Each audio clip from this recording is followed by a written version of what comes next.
2047 వరకు ఏ వికసిత్ భారత్ అని చెప్పి పేరు పెడుతుండో దానికి కారణం ఏంటంటే ఇలా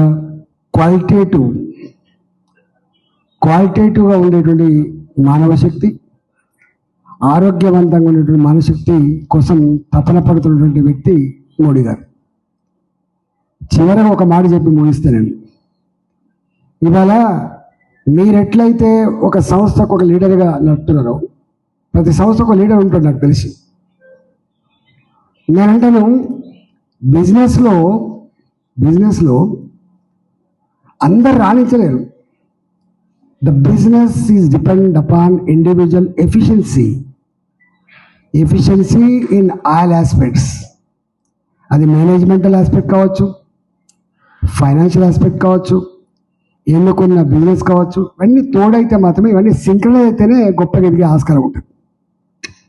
ఈ మధ్య కాలంలో మీరు చూస్తున్నో లేదో, ఇవాళ వికసిత్ భారత్, ఒకప్పుడు భారతదేశం అంటే మన కూరగాయలు ఎక్స్పోర్ట్ చేయాలంటే బాధ, మన పళ్ళు ఎక్స్పోర్ట్ చేయాలంటే బాధ, మన వస్తువుల మీద